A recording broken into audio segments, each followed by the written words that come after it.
Inspiring connection. Restore. Renew. Reconnect. Live. Laugh. And love. Connections. Dream. Getaway Experiences.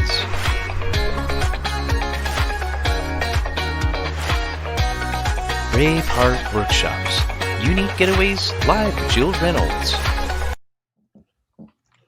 The Connection Show. Renew, restore, and reconnecting community. Sponsored by Brave Heart Workshops live with Jill Reynolds. And joining me today is Jeremy Sublett from Tennessee. Welcome to the show, Jeremy. Hi, Jill. Thanks for having me. Well, we're so glad you could join us today, and I'd love the audience to know a little bit about you, Jeremy. Jeremy is a licensed therapist of 15 years, trained in internal family systems, which is also known as IFS. He works primarily with survivors of trauma and abuse, individuals navigating difficult relationships and wanting to develop healthy relationships, and children. He is also skilled with anxiety, depression, family conflict, addiction, grief, divorce, and life transitions. He recognizes that true, long-lasting healing means assessing the internal world of the mind, body, and spirit, building resourceful connection amidst the system. Ultimately, he trains you how to use these skills to become your own healer as well. Other trainings include somatic experiencing, experiential psychodrama, and clinical supervision. He likes to invest in the next generation of upcoming therapists. Jeremy's an old soul and a deep source of wisdom. Sitting with him in session, you feel a great compassion, energy connection, and wide open spaces to explore the nuance of who you are in this safe environment. You feel soothed in calmness. He absolutely loves his work. He's a lifelong learner, and he helps you achieve greater levels of internal peace and life satisfaction. So what an amazing man you are, and what an amazing therapist, Jeremy. So thank you so much for sharing your bio. And I'd love the audience to know a little bit about you personally and how you take us back to wherever you want to go in your life and what led you into this line of work. Well, yeah, there's definitely a story there. I think even from a young boy, I just had this place in me. I was inquisitive, and I wanted to have relationships. I wanted to understand life and the world around me. I have a little bit of a analytical part, and I wanted to create stability and as much happiness to enjoy life as I could. Then fast forward to college, I was doing some work with youth, and of course, being involved with teenagers, you also have contact with their families. And I was just seeing more things going on that I didn't know how to help with, didn't know how to support, that I wanted to learn.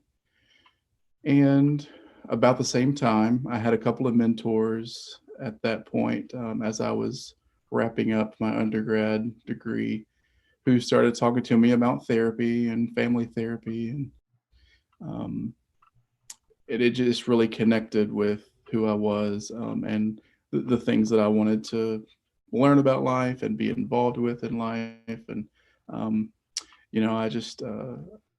I want to be a source of healing in this world. So when you started college, when you began your freshman year, what was your major going to be in?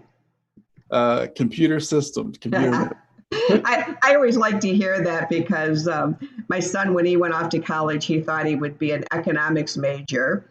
And freshman year, sophomore year, he changed it to a history, thinking he wanted to be a history teacher.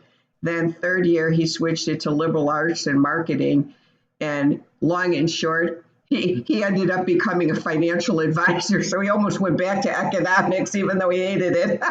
But he loves financial advising. So I always like to know, where did you start in your college journey? And so you started in computer sciences freshman year, and then when did you switch your major to psychology? I would assume you majored in psychology, sociology, whatever. Yes, yeah. So I was undeclared for a couple of years actually, Mm-hmm.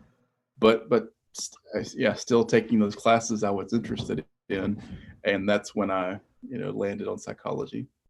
I almost wish schools would just let you take just general education courses that you like, and then make it a life decision when you graduate with your 4-year degree of what you really want to do. Because, I never got my college degree, but what I did over the years is, when, I was in sales, Jeremy, so I took some beginning sales classes, then advanced sales classes. And at one point I was selling air freight and truck freight. So I took some classes in purchasing and inventory and shipping and receiving, and did those. And then I ended up, believe it or not, in technology. So then I took the hubs and the routers. And so, I probably have 5 degrees. I just never put any of them together. But anyway, going back, so you're in college, and you've got an undeclared major. So continue on.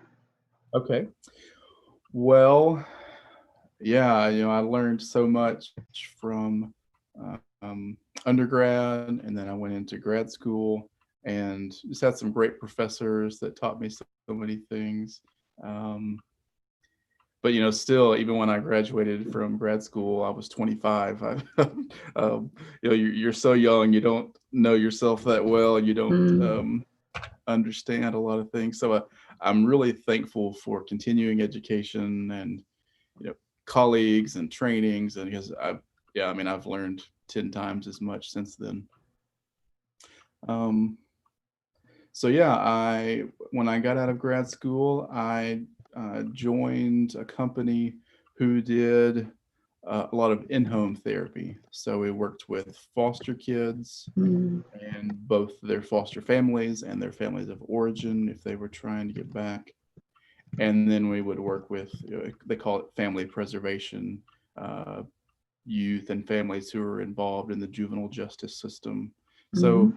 lots of crisis and trauma and family conflict, and those 10 years just really taught me how hard people are trying to make it in life, doing the best they can with what they have, and how life circumstances affect that, and the challenges that come up. And I really became able to identify with people who culturally, socioeconomically were so different from me and where I grew up.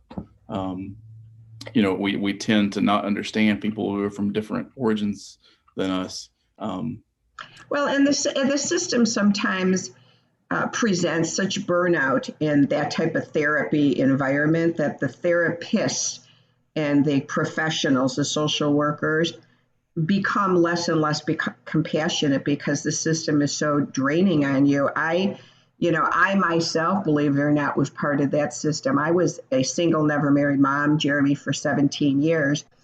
And when my son, I allowed my son to go from Christian schools to public schools when he got into 7th grade. And he was like a kid in a candy store for the first time, and just went completely insane from 7th grade through high school.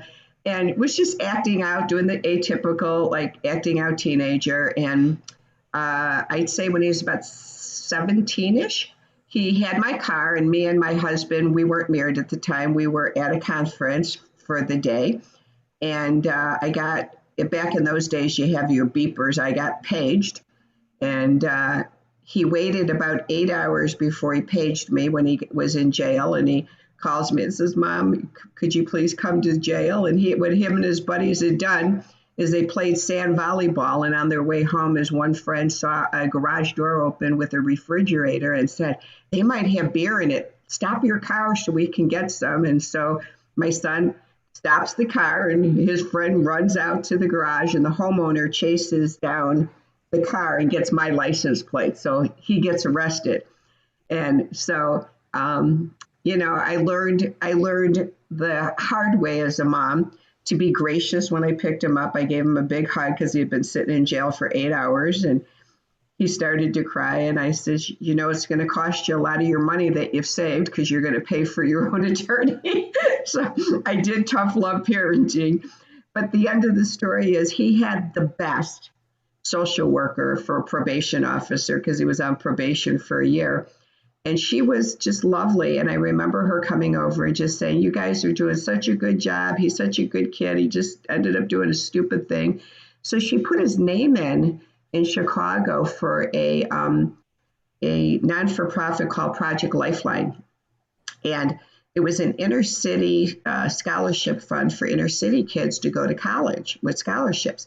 But they were having such a difficult time with the inner city kids being able to graduate. They couldn't keep up to the standards. So the scholarship funding coming from corporations was drying up because they didn't have the reviews of seeing the results of a four-year student progressing. So they started to reach out to suburban kids. And so they offered my son a $25,000 scholarship to college. So I always joked over the years when people would say their children went to school on scholarships. And I said, oh, mine did too. He got a scholarship for stealing a beer.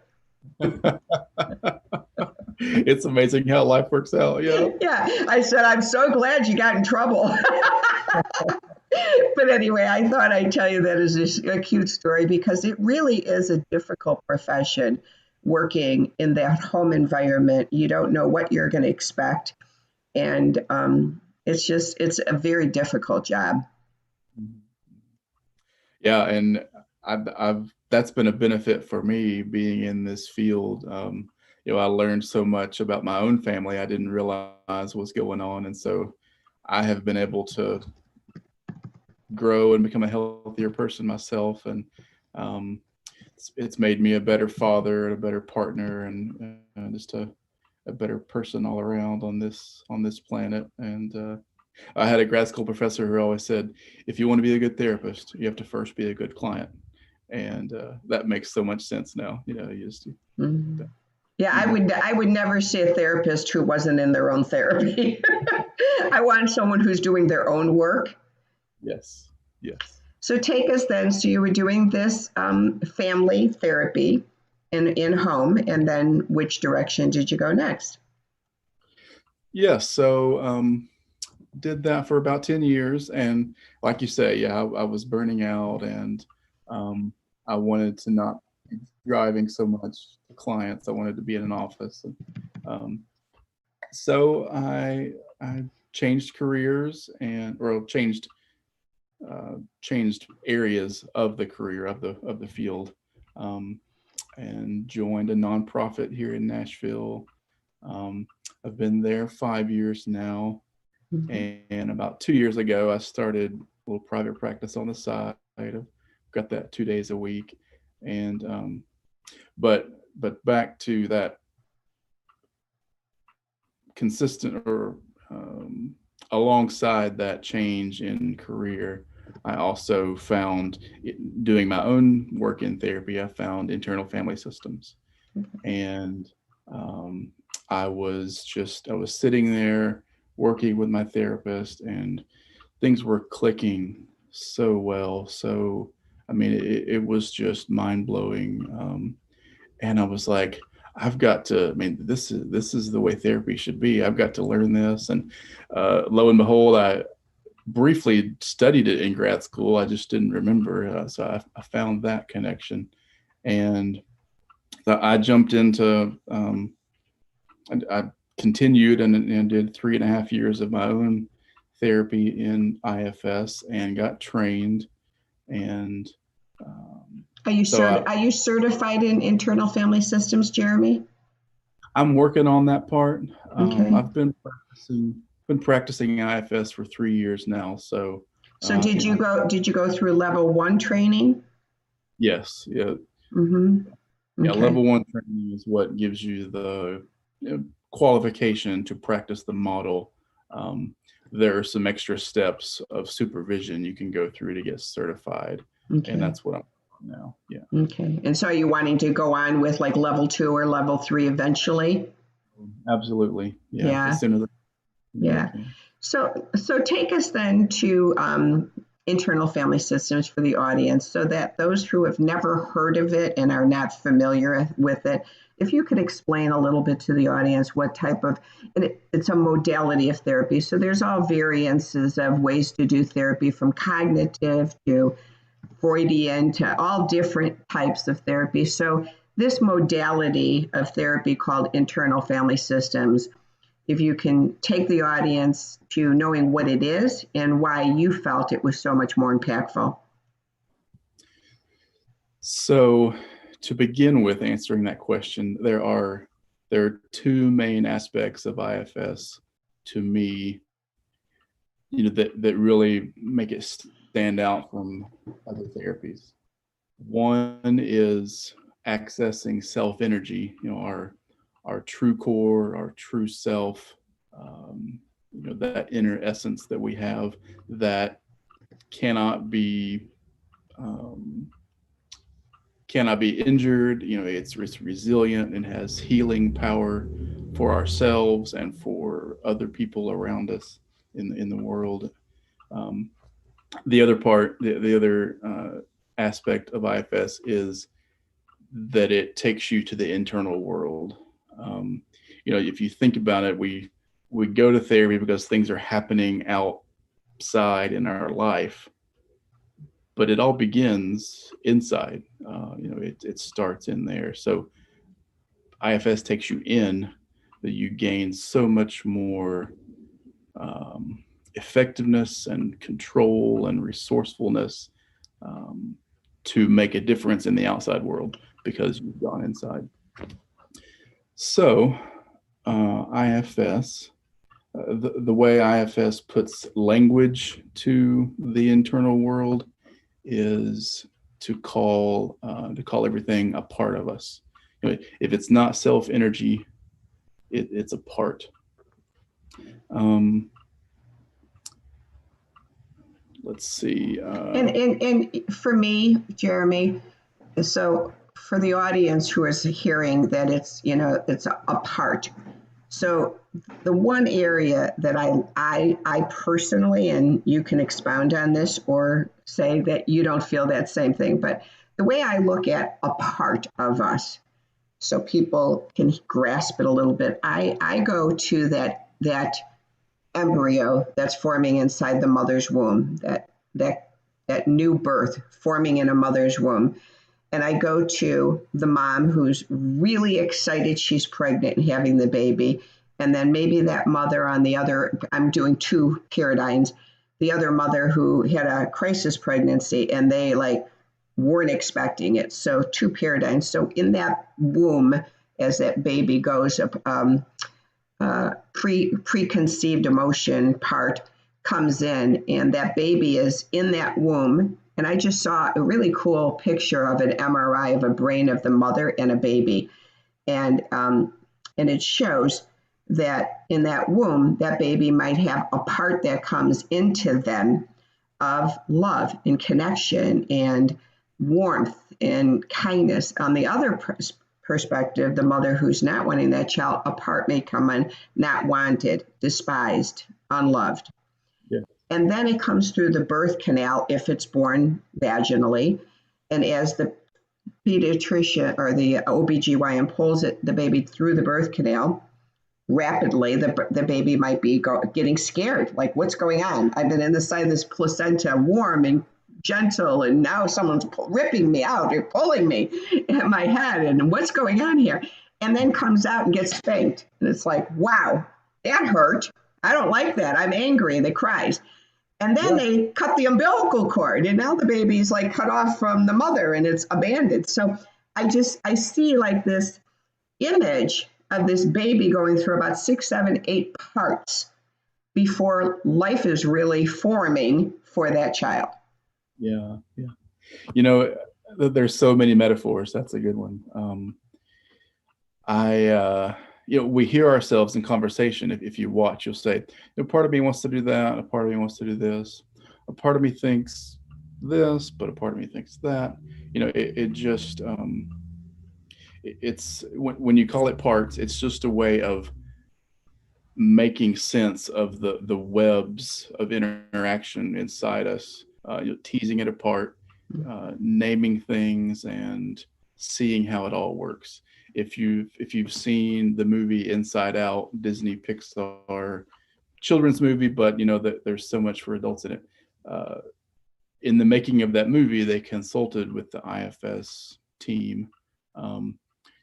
There was the anger part, the fear part, the sad part, the joy part. You can. So take that Pixar animated film with the little girl and explain to the audience, if you wouldn't mind, the theory with internal family systems of the 3 different levels of IFS: the manager protectors, the firefighters, and the exiles, where you can show that in conjunction if people have seen the Pixar animated film. So if you could take this little girl who moves from Minnesota to California, and she's on the hockey team, and she's so excited that she's on the team and has gobs of friends, and she's so active and a joyfully happy little girl, moves to California, tries to get on the hockey team, doesn't have any friends, and take us from this first little girl to the second, and what level then of manager, as they call it, the managers and protectors, and then her firefighters in the world, and then her exile part, if you remember the film. Yes, there's a really powerful example here. All of those events in her life were creating sadness, loss, change. This is the same for all of us. When we don't want to feel sadness. You remember Joy put sadness in a circle, drew a circle around her, said, "You stay here. We are exiling your sadness. You're not allowed to express this." Kids are incredible. They're terrible interpreters. They take in messages and don't know how to make sense of it, but it sends a message: you're not allowed to be sad. Well, then, so she couldn't be sad. That brought out the protector, anger, and she started getting angry about everything. Well, then her parents, good intentioned, but not knowing how to deal with the emotions, they got mad at her for getting angry. They exiled her anger. Well, that drove her into that depressed state because she wasn't feeling anything, where all of the islands of her personality cut off, and she ultimately got desperate and took off on the bus, to go back home. But then, anger would be a protector. The firefighter would be running away, running back home. And there would be or the depression. The depression could have been part of a firefighter. And in the film, they showed it very profoundly of little worlds. They created worlds, and they saw the buildings collapsing. Like, here's a world of depression, and it was like it was collapsing. And then here's a world of anger, and it was collapsing. And it was very profound how the animators created it for you to really visually see how in life that's what happens to us. Anger comes in, and our worlds start to feel like we're collapsing. Our depression and anxiety comes in, and our worlds are collapsing. And we take these firefighters and we put on, I see, when I watched it, Jeremy, I took Joy as being her manager and protector, because to me, I kind of look at the manager, for me, I look at managers and protectors as the ones that we walk around and the world sees, and everyone thinks, oh, look at how joyful she is. She's always smiling. And underneath, you're like, I hate you. I hate life. But you walk around, like when I see people walking around all day long with a smile, I'm like wondering what firefighters are behind that, And so I looked at her protector and manager as Joy. And then I looked at her as her firefighters being anger, despair, depression. And then her exiled part was the sadness. And then in the movie, all of a sudden, when her world was completely caving in, she surrendered that manager protector part of joy and just said, okay, sadness, I'll let you be seen. Come on out. And sadness came out and she just started bawling and crying and connected with her sadness. And after she finally did, sadness stepped back and said, okay, I'll let you be back to your authentic self, which her authentic self was joy. Absolutely. And her joy returned. Yeah. So that's it is an amazing, if you haven't seen Inside Out, rent it again and watch it because it's a powerful film. Yeah, so that's the magic of parts, and I go to anger because that's one that's so misunderstood and just kind of culturally exiled. We're not allowed to be angry because anger is destructive. Well, anger is destructive because we haven't been taught how to handle it appropriately. Mm-hmm. Anger is actually standing up and saying, "Hey, something's not right here. There's something that needs to be taken care of, protected." So a lot of times in my office, if people talk about their anger, then I ask, how do you feel towards your anger? Well, they don't like it. They hate it. Because they don't want to feel that. Well, that's just another part. Because going back to self energy, and I haven't explained this as much yet, when you're in true self, there's always curiosity, desire to build connection, confidence, and compassion. So when self can get the parts that don't like the anger to step back and get to know the anger, you can hear the story of where it's coming from, and that relationship of curiosity and compassion is ultimately what allows anger to be released and not create the unwanted consequences that are coming from anger, of course. But you can't change that with fighting with anger. You have to come from self energy.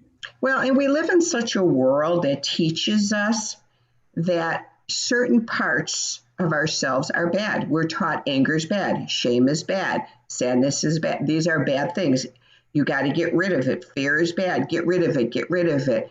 We're taught addictions are bad. Eating disorders are bad, bad, bad, bad, bad. So we walk around with this energy of everything inside of us being bad, to the point that it's really difficult. And I see this actually, Jeremy, more so, believe it or not, in the Christian community, where the Christian community many times is, well, you must not be praying enough. You must be in sin and you haven't confessed it, and you got to do it better. You got to do it more.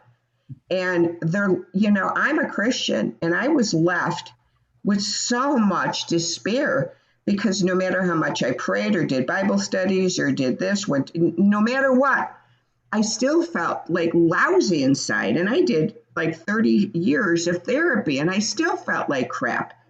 And I was like, why do I feel so bad? And it wasn't until I think one of my most profound IFS sessions was one session I did was when I found the part of hate.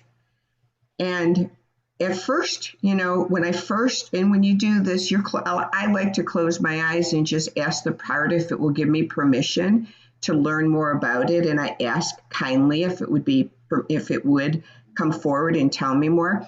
And when I first asked hate to be seen, it was so mean. And I thought it was like the word hate, like I hate you or I hate me. It wasn't. It was a weird part that permeated my deepest soul. And it was my whole self was hate. Did not know I had so much hate.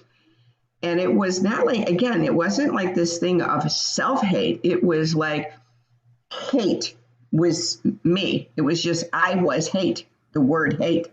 So as I kept doing this work, and it took me about 5 sessions of talking with hate, it revealed where it came from. And my preconceived emotion from birth was a hopeless state of not being ever wanted. My mother did not want me. And so my life permeated from the minute of conception of hate, just her telling me. And she lived most of my life telling me she hated me and wished I was never born. So my whole soul was filled with hate. And so when this part came out and I was curious and gave it some time and energy, and it started to what I call unblend from my soul, then there was just this little piece, and I'm a Christian, there was this little piece left over of like what I call hate from Satan, the evil one, who wanted me to feel like I was hated. And that was a different piece of the part. And so that was easier to unblend. But when I got to the very end, I was able to really thank hate for protecting me, because it probably kept me alive from committing suicide, believe it or not. And if people don't understand this, it's like these parts have a tendency to keep us alive and protect us. And that's why for me, it was so imperative to get in touch with that part and what they call unblend from it, give it space, unblend. And then for me, Jeremy, I've created myself, my safe place for my parts at an amazing beach, like in my background, with sand chairs, lawn chairs, lining up my own private beach with sand pails and suntan lotion and umbrellas and beach balls. And when I asked that hate part and thanked it for helping me see where it came from, I asked it then if it would be willing to go to the beach and relax and chill and play, because it had been working in my life so hard to destroy me and take, and make me feel hopeless, that by asking it to go somewhere, I was able to be more set free. And what people don't understand is sometimes when you ask the parts to go somewhere, they may be resistant and they may say, nope, I'm not going yet. And then you give it more time until it's willing to unblend, because it's been with us for such a long time. And then when you unblend with it, it's important to go back and visit that part and just say, hey, how you doing on the beach? If I need you again, I might ask you to come in and help me out if I need something. But, whatever that part is, fear or anger that you unblend for, you're not saying, get the F out of here. You're saying, would you be willing to relax and go to the beach? If you have an eating disorder, you're asking it, would you be willing to go to the beach? And should I need to binge tonight because I'm freaking out, I may ask for help to come back and help me, but then I might unblend from you an hour later and say, that's enough. Yeah, we've had enough. Let's go back to the beach. So yeah, share more on that with the audience and when you're working with clients. Well, I think what I want to say right now is, this conversation wouldn't be complete without saying all parts are welcome. All parts have good intentions, even if they are creating unwanted consequences. And like you said, they're running the show. They're helping us out until we and our true self come in, build a relationship, and they see, oh, I don't have to work so hard anymore. And they want to break. You find out they're tired of working so hard. They want to break, when you truly connect with them itself. And because we really need our parts in order to live this life. We just want to be self-led with our parts, where self is calling them in and staying in charge, rather than the parts jumping in and taking over and everything that comes from that. So yeah, all parts are welcome. No parts are being sent away or gotten rid of. They just get to reintegrate and take on new roles and use the energies they were intended to have, and in the roles they were intended to have. They can put their energy there. I want to say, that all parts are welcome includes skeptical parts. It took me a while, even as a therapist, to get a grasp on this. But I will tell you, almost every client says, Oh my goodness, my mind is blown. Therapy's never been so effective before. In times it hasn't been effective. Um, when I share things with colleagues, they become interested and want to study IFS. The interventions that it offers, again, because you're accessing that internal world where everything's swirling around and in our system, and you're starting to slow it down and build relationships with it so that you recognize when it pops up. And like you said, you can deal with your hate. You can deal with whatever part's coming up. And we all have so many voices in our head that it's so difficult sometimes to slow it down. So coming to see an IFS therapist where you can be in a quiet environment, close your eyes, and be, maybe led by that therapist to help you to get centered and go inside of yourself and ask a part to be seen. I do Braveheart workshops and have done this work with another therapist, helping people to find these parts. And one of the things that I've done when I've done the Braveheart workshops, and again, you don't have to be a Christian to do this. But it's something I do as a Christian. It doesn't mean if you're not a Christian or you don't have a spiritual belief, you can't do this. But what I've done with certain people when they've come to Braveheart workshops that are like, oh, I got to work on something at the retreat, but I don't know what I'm supposed to work on. I just don't know what I should look at. What part needs to be seen? And so one of the things, Jeremy, that I've done is just said, why don't we just close our eyes for just a moment? And I say God, but you can say whatever you want. And let's just go to God and just say, God, can you just reveal to me right now, as I'm sitting here right now, what burden in my life is causing me, what part in my life is causing me the most pain? Like what is and I'll say to that person coming to the retreat who kind of feels stuck and doesn't know, what should I work on? What should I work on? I'll just say, let's just pray and ask God, what burden in your life do you feel stuck on? And as you do, just tell me the first word that comes to your mind. Abandonment. Okay, go do some work on abandonment. So for those who are just starting and, like you said, are skeptical, reach out to Jeremy for a session. You doing telehealth now? Can you do telehealth with people in different states, or do you have to be in your state? Right now, due to COVID, we're able to go out of state. Yes. Yeah. So reach out to Jeremy.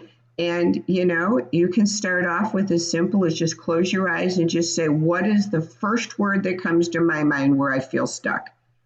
And start there. If you can't, start there, the very first word, and then let Jeremy lead you into taking a journey with that part so that it has some space to be seen. That's what I like about it. Instead of always, because we tend to come to a session with our analytical part. I got to analyze, what part should I do today? And I'm like, don't even think about it. Just show up. You always find something. You reminded me of two stories I got to tell. But I want to add also the out of state work that we do. I'm happy to do consultation. We don't have to go into therapy. You can contact me as just a consultant. If the out of state rules get put back in effect. But yeah, these two stories. Exiles, the parts that the managers and firefighters are trying to protect. They carry pain, burdens, sadness, fear, and negative self-beliefs. So if a client is, if somebody I'm working with is, not quite getting it yet, this is so easy that they get it automatically. They just tell a story about something that's going on in their life, and you watch, you stay with them, and when the person is telling their story, at some point their eyes will go up and to the left or to the right. They kind of drift off, and as they're telling, they're sort of in their news reporter part. talking about what happened. They're not feeling it, but they're in their mind's eye, they go to a memory, and they're not even aware of it until you call their attention to it. We all do this all throughout life, but when you sit in therapy and you slow it down. So I point that out and say, what was that? What did you see right there?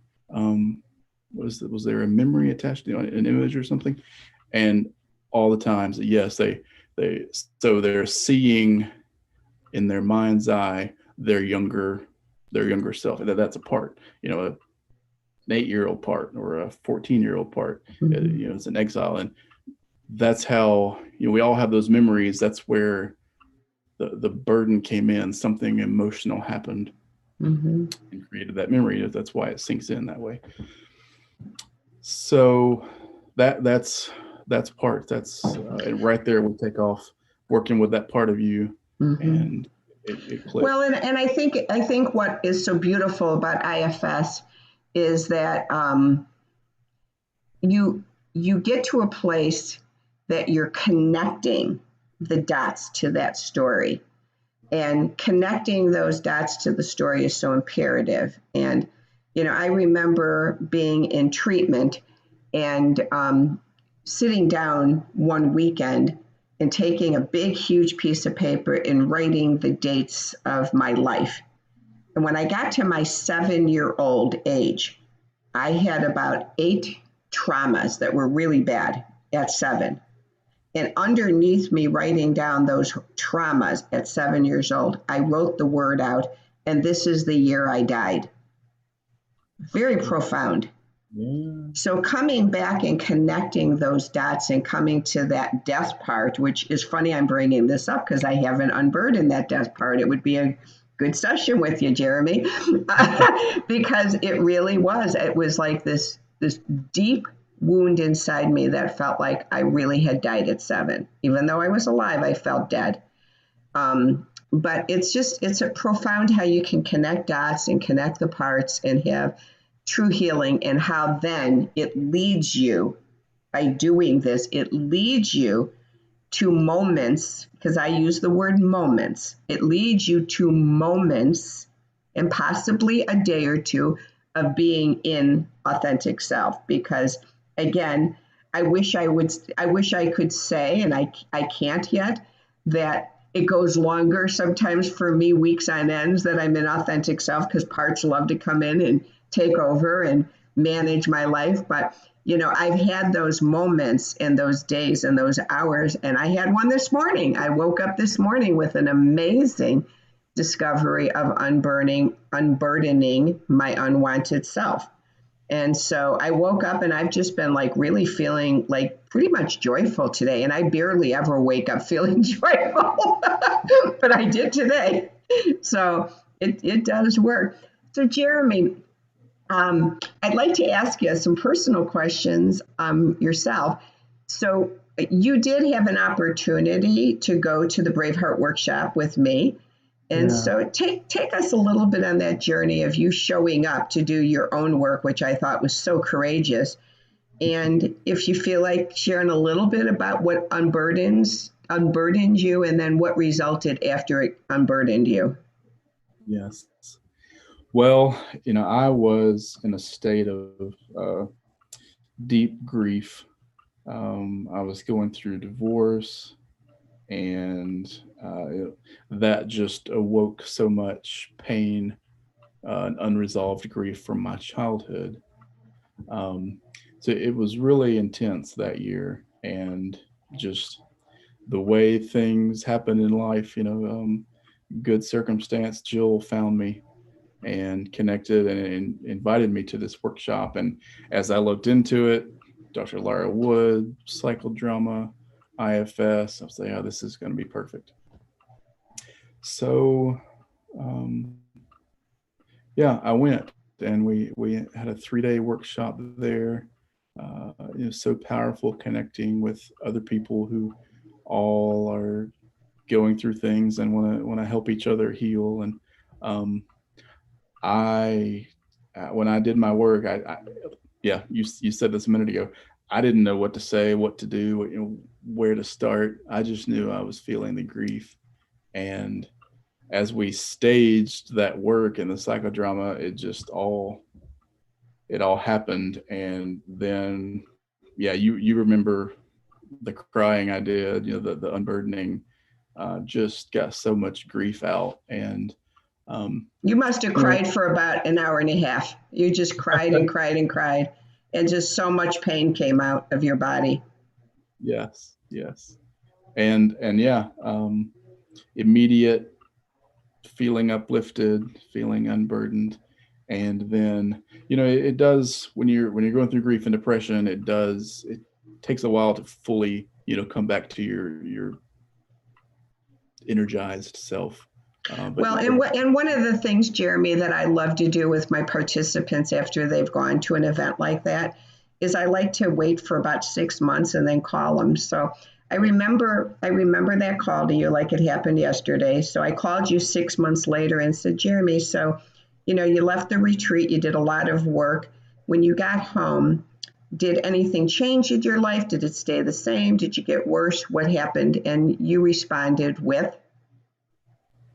well, 6 months later. I don't remember. I know what it did though. I was having so much trouble accessing those feelings. They were there, but I couldn't get in touch with them. And I took a big step towards being able to feel my feelings. And that big wave started other, ripple effects where I was able to cry and get it out because I was stuck. Well, And I remember what you said to me. okay, May I share it? yes. I don't want to break your confidence. What you shared with me is you said, Jill, before the retreat, going through the divorce, when I would see my children, when I had my visitation days, I never saw them. I saw them, they were in my home and with me, but I couldn't see them. When I came home from the retreat, after I was able to release my grief, I started to visually see my children and could start to connect with them for the first time in years and play with them and connect with them and be in relationship with them for the first time. That I remember you said. And number two, you said, before the retreat, I had always longed for wanting to start my own private practice, but I never had the confidence that I could do it or the belief that anyone would want to see me individually until I did my own work. And you said, now I'm getting more clients than I've ever had. That's right. Yeah, it's amazing how you heal and move forward and sort of forget those parts, but you're exactly right. And I had so much going on myself that I couldn't give my kids attention. I couldn't see them. And but that's the work. When we make ourselves healthy and our relationships healthy, it's so much better for our kids. Yeah, and I'm just getting goosebumps because what a gift to give your children is to do this work, even when you really don't think you got a lot of issues. Take a risk and see about doing some of this work and unburdening things, guys. Especially, I say guys because, many times men put on their warrior suit and I don't have any issues. I got this. And, when you really can start to unburden your relationships, your life really does change. So, Jeremy, if somebody said to you today that you had to get rid of all your apps on your cell phone but two, what are your must have apps on your cell phone? Only two? Yep, Wow. only two. Well, my ADD couldn't live without my calendar and my Safari because Uh, I keep my life running. I'm a creature of habit. I've got to have my routines and my to-do lists. yep, Not to obsess on them, but I've got to have them to keep me straight. yep. I don't know what I would do without calendar. So calendar and Safari are your two. And I wish it was. I want to say like FaceTime or connecting with something more fun, connecting with people. But yeah. But you have to have practicality. And what's one fun fact about you? Fun fact. One fun fact. I I really love to let loose and play. And you'll know I feel safe with you and in relationship with you, and I'm happy if I play. And and that even happens in therapy sometimes. If you're not laughing with your clients and having fun. So what's your most fun play thing to do? What's your playful part of what play do you like? Well, being goofy. I have a dry wit and a sarcasm, and just I see things differently, so that make people laugh sometimes. But mostly goofy, and then just that little bit different sense of humor. Yeah. Well, I love improv, so I love the goofy improv stuff. Well, I'd love the audience to see your bio, Jeremy, so they know how to find you. So I'm going to.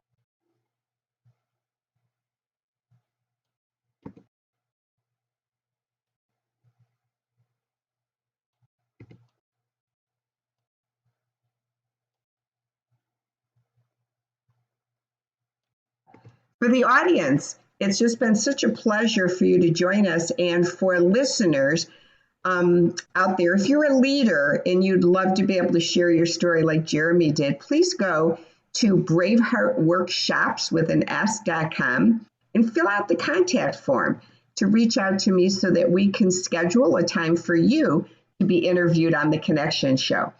And for the audience, we just appreciate you so much. And so we meet up every Wednesday evening for the Zoom Connection Gathering Tribe, where you could join in and connect with others in community. Well, the wonderful part about it is sometimes our leaders have the opportunity to join in and connect as well. So to do so, just again, please go to my website, go to the podcast tab, and click on the Zoom Connection Show. You must join our private Facebook group with your email in order to get the password to Zoom in on Wednesday nights. And it just so happens that Jeremy is going to be leading us shortly on one of those. So you can join in if you get a chance to come on a Wednesday night. Join us, and hopefully we can connect more together. And Jeremy, it's just been lovely to get to know you even more. And I'm so grateful you took time on your busy day to join in with us. You too, Jill. Thanks for sharing your stories too. Thank you so much. Everyone, have a wonderful day. Thanks for joining the Connection Show. Bye now. Thanks for joining us on the Connection Show. Let's connect now. We can dream together to renew, restore, and reconnect with wellness in our life and community. To enhance connection, join us in the Zoom Connection Gathering Tribe on Wednesday evenings. The Zoom Connection Gathering Tribe is an easy and practical way for everyone to meet up, gather, and feel welcomed and accepted. To join us, go to braveheartworkshops.com. Then click on the podcast tab and the Zoom Connection Tribe tab. On that page, go to the Facebook page called the Connection Show Gathering Tribe and register to join our Facebook group. We post secure passwords each week in the group so you can log in safely. We meet on Wednesday evenings at 8 p.m. Eastern Standard Time, 7 o'clock Central, 6 o'clock Mountain, 5 p.m. Pacific Standard Time for 1.5 hours with great topics, laughter, and connection. See you on Wednesday evenings. Thanks for joining us and have a great day.